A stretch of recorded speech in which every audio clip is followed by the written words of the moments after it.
ಲೋಕಸಭೆಯ ವಿರೋಧ ಪಕ್ಷದ ನಾಯಕ ರಾಹುಲ್ ಗಾಂಧಿ ಇಂದಿನಿಂದ 3 ದಿನಗಳ ಕಾಲ ಅಮೆರಿಕ ಪ್ರವಾಸಕ್ಕೆ ಹೋಗಿದ್ದು ಅವರಿಗೆ ಭಾರತೀಯ ಸಾಗರೋತ್ತರ ಕಾಂಗ್ರೆಸ್ ಅಧ್ಯಕ್ಷ ಸ್ಯಾಮ್ ಪಿತ್ರೋಡಾ ಸ್ವಾಗತ ಕೋರಿದ್ದಾರೆ.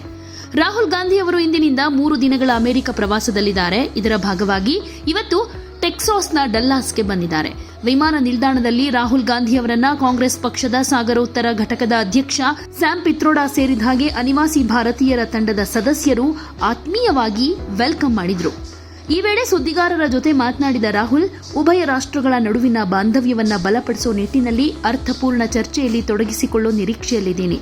ನನಗೆ ಸಿಕ್ಕ ಆತ್ಮೀಯ ಸ್ವಾಗತದಿಂದ ನಾನು ನಿಜವಾಗ್ಲೂ ಸಂತೋಷವಾಗಿದ್ದೀನಿ ಅಂತ ಹೇಳಿದ್ದಾರೆ. ಈ ವಿಚಾರವಾಗಿ ಟ್ವೀಟ್ ಮಾಡಿರೋ ರಾಹುಲ್ ಗಾಂಧಿ, ಈ ಭೇಟಿ ಸಮಯದಲ್ಲಿ ನಮ್ಮ ಎರಡೂ ರಾಷ್ಟ್ರಗಳ ನಡುವಿನ ಬಾಂಧವ್ಯವನ್ನ ಮತ್ತಷ್ಟು ಬಲಪಡಿಸೋ ಅರ್ಥಪೂರ್ಣ ಚರ್ಚೆಗಳು ಮತ್ತು ಒಳನೋಟವುಳ್ಳ ಸಂಭಾಷಣೆಯಲ್ಲಿ ತೊಡಗಿಕೊಳ್ಳೋದಕ್ಕೆ ನಾನು ತುಂಬಾ ಕುತೂಹಲದಿಂದ ಎದುರು ನೋಡ್ತಾ ಇದ್ದೀನಿ ಅಂತ ಬರ್ಕೊಂಡಿದ್ದಾರೆ.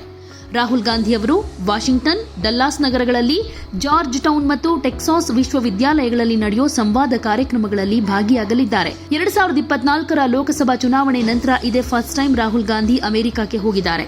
ಲೋಕಸಭಾ ವಿಪಕ್ಷ ನಾಯಕರೂ ಆಗಿರೋ ರಾಹುಲ್ ಗಾಂಧಿ ಟೆಕ್ಸಾಸ್ ರಾಜ್ಯದ ಡಲ್ಲಾಸ್ ನಗರದಲ್ಲಿ ಸೆಪ್ಟೆಂಬರ್ 8ರಂದು ಇರ್ತಾರೆ. ನಂತರ ಸೆಪ್ಟೆಂಬರ್ 9 ಹಾಗೂ 10ರಂದು ಅಮೆರಿಕ ರಾಜಧಾನಿ ವಾಷಿಂಗ್ಟನ್ನ ಡಿಸಿಯಲ್ಲಿ